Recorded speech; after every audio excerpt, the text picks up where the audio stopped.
고수를 꿈꾸는 두 남자의 하이브리드 시사 토크쇼 여의도 고수 벌써 네 번째 시간입니다. 저는 고수에서 고를 맡고 있는 신동아 고재석 기자입니다. 제 옆에 수가 나와 계신데요. 이동수 청년 정치 그룹 대표 나와 계십니다. 안녕하세요. 안녕하십니까. 네, 저희가 이제부터 고수 소개를 안 하기로 하긴 네. 했지만 여전히 모르는 분이 계셔서 네. 고재석의 고와 이동수의 이동수의 수를 수. 합쳐서 고수입니다. 어떤 분이 댓글을 다셨더라고요. 우리 그 프로그램에. 네. 보셨어요? 고수되기 글렀다고요? 네, 두 사람은 고수가 되기 글렀다고 댓글 다셨는데 근데 근거를 안 적어주셔서 왜 그런지 좀 적어주시면 좋겠고 저희는 당장 단기간에 고수가 되기를 꿈꾸지 않습니다. 앞으로 한 100번 정도 하면 고수분들 모셔놓고 저희가 많이 배워야죠. 또. 그렇죠. 100번 정도 고수를 만나면 고수가 되지 않겠어요? 서당께도 풍을 운다. 3년이면. 예, 그래서 그분 누구신지 모르지만 저희 이렇게 단기간에 평가해주지 말아주시고요. 앞으로 지켜봐 주십시오. 열심히 하겠습니다. 예, 네. 그래서 지금 3회까지 하고 4회 네. 하시는데 지금 어떤 것 같으세요? 지금 우리 반응 어떤 것 같으세요? 솔직히 저는 이제 여기 게스트분들 모시기에 고수님들이잖아요. 또 좀 부끄럽다는 생각 처음에는 했었거든요. 뭐가 부끄러우세요? 조회수가 안 나올까봐. 근데 이제 또 너무 많은 분들이 성원을 해주셔가지고 부끄럽지 않은 방송이 됐다. 그것만으로도 저는 이미 마음이 벅차오르고 있습니다. 너무 많은 분이라고 해서 여기 새로 보시는 분이 우리 저기 네. 1, 2위에 조회수 확인할 수 있으니까 조금 많은 분들이 관심을 가져주고 계십니다. 그래도 우리가 만 단위를 넘어갔어요. 네. 2회 만에. 경축할 일이라고 예, 생각합니다. 예. 그리고 설 연휴 동안에 저희 채널의 구독자가 한 3,000명 정말 많이 늘었습니다. 물론 저희만의 덕은 아닙니다만 그래도 묻어가는 것도 그렇죠. 네. 능력입니다. 능력이죠. 네. 예. 그래서 저희가 지난 3회부터는 이동수의 뜬고수 진고수라는 앞에 좀 코너를 제가 제외하고 있는데 그 네. 이유가 뭐냐면 또 다른 댓글이 있었어요. 네. 진행자들 말이 너무 많다. 그래서 제가 그 앞부분도 좀 그렇죠. 지웠습니다. 고수분들 모셔놓고 또 저희가 네. 또 이렇게 너무 말이 많으면 안 되죠. 예. 네. 그래서 저희는 그런 걸 과감하게 제외를 했고요. 오늘도 바로 게스트를 소개하도록 하겠습니다. 오늘은 저희가 이제까지 모신 게스트 중에 가장 체급이 아니라 체구가 가장 크세요. 가장 체구가 큰 분이고 체급도 크시고. 체급도 네. 체급은 정치적 체급 굉장히 그쵸. 커지셨죠. 그리고 가장 어리세요. 아, 아직 저희가 지금 카메라를 안 잡고 있는데 네. 놀라시겠지만 이제까지 중에 가장 젊은 분이 그쵸. 나왔습니다. 그리고 저랑 나이가 같으세요. 개혁신당 소속의 천하람 변호사 모셨습니다. 안녕하세요. 아이고 안녕하십니까 네. 천하람입니다. 아유 예. 제가 지금 약간 소개하면서 잠깐 멈칫했는데 지금 최고위원이십니까? 아니면 뭐라고 불러야 됩니까? 사실은 이게 약간 백수고요, 낭인 같은 거고. 근데 근데 천백희님. 예. 아니 근데 이제 굳이 따지자면 법적으로는 최고위원이기는 한데 정치적으로는 아니에요. 왜냐하면 저희가 이제 통합이 완료가 안 됐기 때문에 그 통합 전 개혁신당 최고위원이라는 타이틀은 사실은 유효하긴 한 건데 엄밀하게 따지면. 근데 사실 그게 무슨 의미가 있겠어요? 이제 사실상 정치적인 통합이 됐으니까. 그래서 저는 개혁신당 당원이죠. 천당원님. 네, 네. 고수님으로. 예. 네. 어차피 저희는 이제 네, 저희는 교수님이라고 고수님으로 모시니까. 좋습니다. 통칭을 하는데 네. 여기가 되게 익숙하시잖아요. 얼마 전에도 했잖아요, 우리. 아니 근데 신동아에서 네. 우리 너무 고재석 기자님을 억지로 스타 만들기 이런 거 하려는 거 아니에요? 신동아에서 만드는 게 아니라 본인이 이제 스타가 되기 위한 길을 걷고 계시죠. 그래요? 약간 억지로 이렇게 좀 밀어주는 느낌 좀 예전에 이준석 대표가 저 억지로 인지도 띄우는 그런 느낌이 좀 확 나는데 제가 보니까. 그래서 그때 얼마 전에 저한테 말씀하셨던 게 본인의 살은 물살이다. 체급, 정치적 체급이라는 게 물살 같은 네. 것이다. 근데 저는 물살이라도 갖고 싶어서 물살이란 그럼요. 무엇이건 네. 뭐 이렇게 동정으로라도 가엾 써서 구독 좋아요 눌러주시는 분들 환영합니다. 예. 가장 최근 한 1, 2년 사이에 네. 정치권 통틀어서 체급이 단기간에 커진 분이에요. 그렇죠. 근데 지금 갑자기 또 당원이 되셔서 제가 지금 어떻게 돼야 될지는 아니 뭐 어차피 모르겠는데 이제 곧 후보니까 뭐 네. 사실은 지금 당직 큰 의미는 없어요. 네. 천고수님 이런 네. 표현 들어보셨어요? 저 한 번도 못 들어봤어요. 네. 그 약간 증권사에서 쓰는 표현들 아닌가? 프로 뭐 이런 느낌. 네, 증권 네. 막 이렇게 하는 방송에서 무슨 고수님 고수. 모셨습니다 이런 거 하셨던 것 같은데. 네. 우리가 좀 주식 단톡방에 있는 것처럼 그 정치 단톡방. 정치 리딩방으로 하죠, 정치 정치 리딩방. 리딩방 좋습니다. 들어가고 네. 있는데 그래도 저희가 고수님이라고 하면 저희도 모르게 그분을 존경하게 그렇죠. 되잖아요. 사실은 지난 2회 당시에 이제야 하는 말이지만 우리 민경우 전 비대위원 나오셨을 때 나오기 전에 본인과 좀 생각이 다르다고 많이 말씀하셨는데 그날 고수님의 말을 들으면서 자꾸 네. 고수님 하다 보니까 뭔가 좀 세뇌되지 않았어요? 일단은 다 받아들이게 되더라고요. 예, 그러니까요. 반박을 못 하겠더라고요. 이게 제가. 좀 종교 예, 같은 거예요. 그러니까요. 그래서 안만 그래도 민경호 비대위원 말에 반박을 못하면 좀 문제가 있는 거 아니에요? 아마 우리 굉장히 지금 저 우리 이동수 대표님 되게 좋게 봤는데. 분명히 본인이 어디선가 본인의 진보에 가깝다고 하셨는데 그날 굉장히 둘이 세대 죽이 잘 통합을 맞았던 것 같아요. 제가 되게 놀랐어요. 전 게스트 맞춤형으로 갑니다. 항상. 네. 좋게 보면 유연함이니까요. 저희 유연한 방송 지향하고 있습니다. 자, 지금 뭐 저희 본격 대화에 들어가기 앞서서 궁금한 게 지금 대기업을 나와서 스타트업 완전 구직 스타트업이죠. 그렇죠. 제가 지난번 인터뷰에서도 물어보긴 했는데 가족들은 지금 뭐라고 하십니까?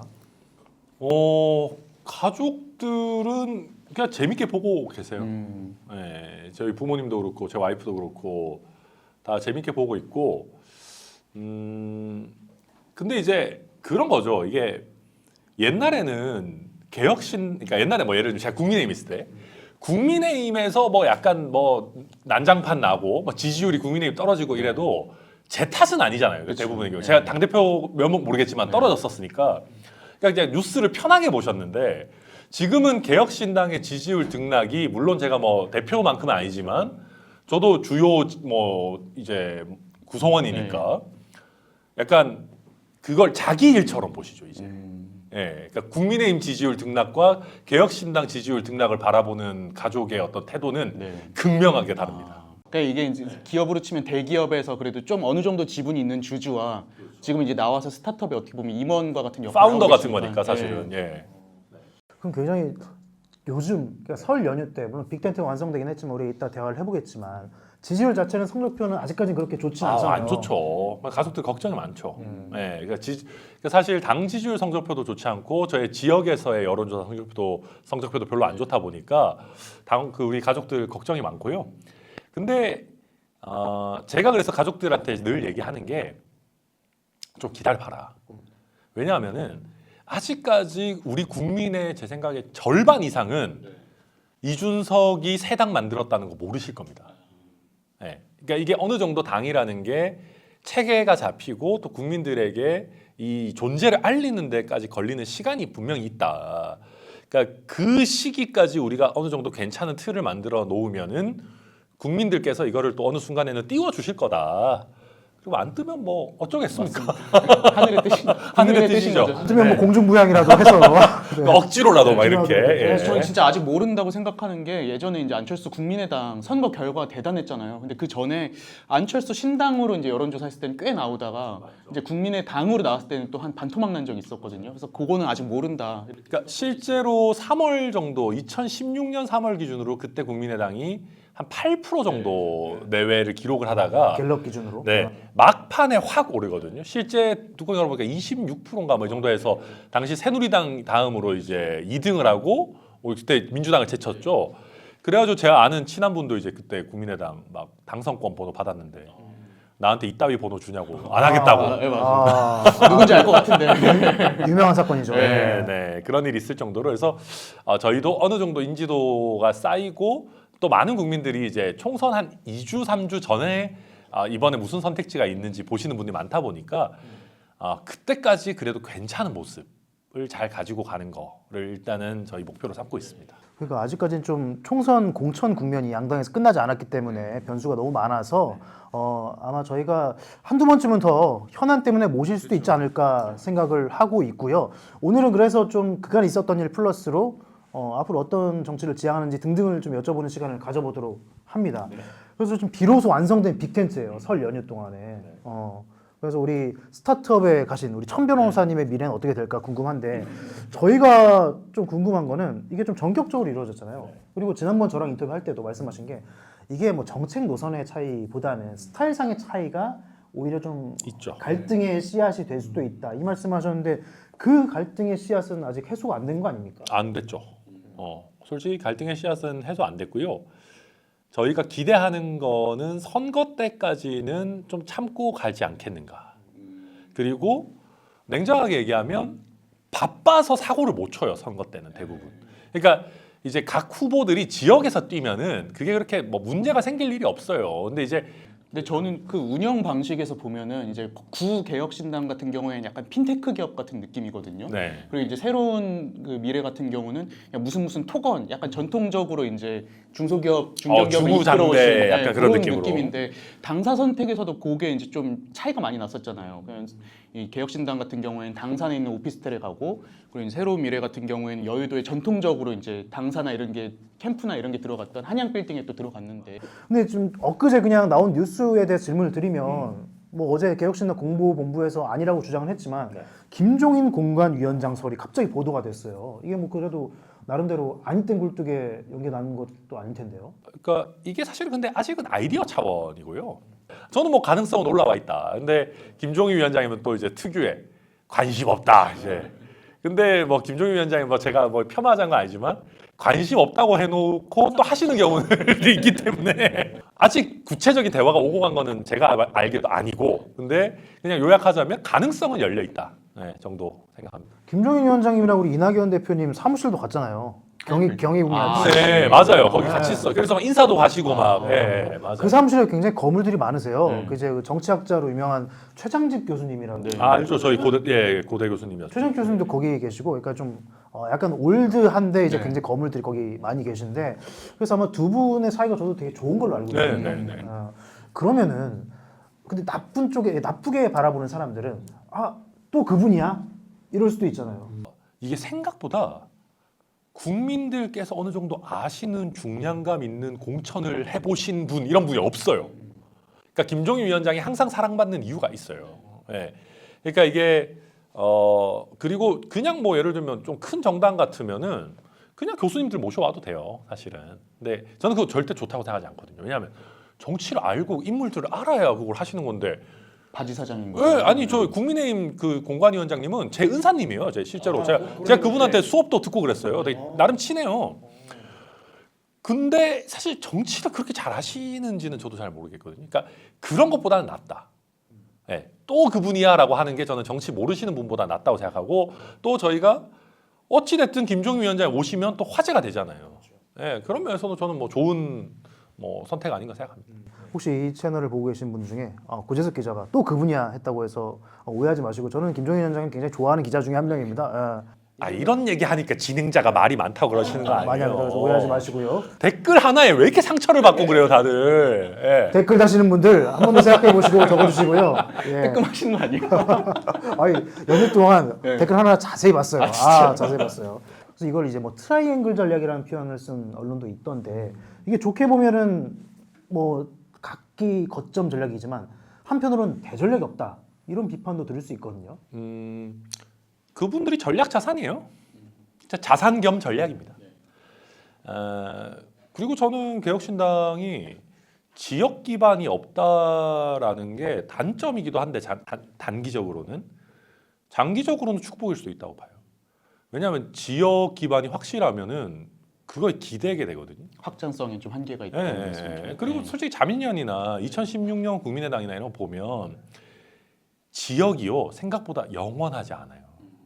예, 조금만 이제 다른 대안이 있거나 아니면 좀 잘 못하거나 하면 금방 또 의외로 등을 돌려요. 왜냐하면 아젠다가 아니거든요. 왜냐하면 그건 그냥 우리 동네에서 좋아하는 아이콘이 있고 우리가 일단 이번에는 그쪽에 밀어줄 거야라는 건데, 이게 영속적이지 않아요, 생각보다.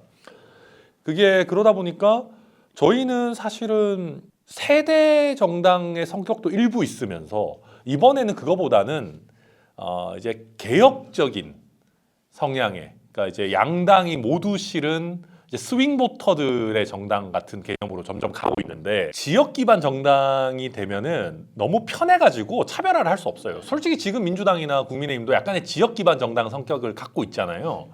그러면 저희는 좀 다른 형태로 득점 포인트를 만들어야 되는데, 결국 세대 기반 플러스 이념적인 내지는 무당파 스윙 보터들을 위한 정당 같은 걸로 가는 거니까 뭐 전국 정당화가 좋든 싫든 되고 있어요. 예, 그러니까 약간 요약하자면 이재명도 싫고 윤석열도 싫은 사람들을 이제 좀 기댈 수 있는. 그렇죠. 예. 그러면서 얘네가 뭔가 그래도 뭐 각 당에서 그래도 좀 용기 있게 소신 네. 있는 정치 행보 하던 인간들이니 지금 각 당의 주류들보다는 나을 것 같다라는 것까지 플러스 돼서 그래도 또 약간 세대적으로도 개혁적인 느낌이 있네 라는 것까지 이제 좀 결합이 되는 거죠. 그러니까 양당 모두 싫은 사람 찍으세요만 갖고는 솔직히 좀 너무 그렇잖아요. 네. 그거 플러스로 그래도 우리 정치의 어떤 어떤 바퀴를 비전이나, 네. 앞으로 좀 굴리는 것 같다. 그거까지 저희가 보여드려야 되는 거죠. 약간 좀 민주당 이중대처럼 보이지 않느냐. 그러면은 국힘에서 이제 공천을 억울하게 못 받은 분들이 합류하기 좀 어렵지 않겠느냐 이런 좀 얘기도 있던데요. 일부 있을 건데, 근데 제가 이게 너무 우리 정치의 그 이념적 중요성을 너무 경시하는 발언일지 모르겠는데 지지율이 높아지면 그래도 올 겁니다. 그러니까 사실은 지금의 국민의힘도 이념적 스펙트럼 되게 넓은 정당이에요. 그러니까 뭐 운동권에서 꼭 전향하신 분들뿐만 아니라 굉장히 사실은 뭐 민주당 색채가 강한 뭐 예를 들면 김한길 같은 분들 이런 분들이 정권의 중심부에서 내지는 당의 중심부에서 활동하는 분들이 꽤 많거든요. 그래서 저는 사실 이념 스펙트럼은 그렇게까지 큰 걸림돌이 되진 않을 거다. 근데 이제 처음 한 두세 분이 중요하죠. 이게 약간 밴드웨건이 있어서 누가 이제 국민의힘에서도 한둘이 간다라고 하면은 지지율도 좀 괜찮게 나오고 하면 그래 뭐 여기 국민의힘 출신 정치인들이 없는 것도 아니고 뭐 스펙트럼은 이미 양당 모두 넓고 뭐 가자 할 수 있는데 그거는 결국은 지지율에 달려 있다. 오히려 선거 앞둔 정치인들은 사실은 굉장히 실리적인 판단을 하거든요.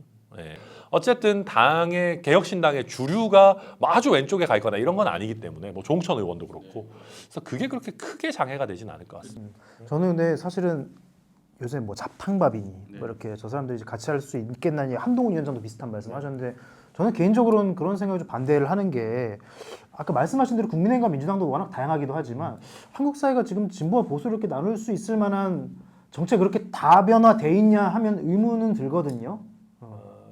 그러니까 이게 뭐 맨날 그러잖아요. 정치에도 보면 선거철이 되면 모든 정당이 중간으로 이렇게 수렴한다라고 하는데,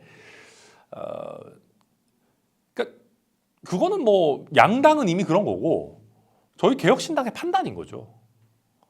사실은 최근에 이 통합을 발표하고 나서 개혁신당 지지층이나 당원들 사이에서도 이념적으로 보수라는 정체성을 버릴 수 있느냐에 대해 가지고 굉장히 큰 질타들이 있거든요. 근데 그거는 어찌 보면 저의 선택인 겁니다. 그러니까 저희가 사실은 보수의 정의당 할 수도 있어요. 왜냐하면 국민의힘이 보수 제대로 하고 있지 못하다라고 때리면서 굉장히 보수적인 스탠스를 강화한 보수의 정의당도 하려면 할 수 있는데 근데 그렇게 되면 말 그대로 정의당이 되거든요. 저희가 판단을 한 거죠. 저희가 이념적 스펙트럼을 좀 넓히고 선명성을 약간 포기하더라도 이번 선거에서 갑자기 50석이 되진 않더라도 어쨌든 수권 정당을 목표로 하는 이념 스펙트럼이 넓은 정당으로 가겠다라고 하는 판단을 한 겁니다. 그러다 보면 자연스럽게 이념이나 지역이나 세대나 이런 게 좀 넓어질 수밖에 없는 문제가 있고 저희 원래 개혁신당이 약간 개혁보수 신당이기를 바랬던 저희 지지층에서는 실망이 있는 거죠.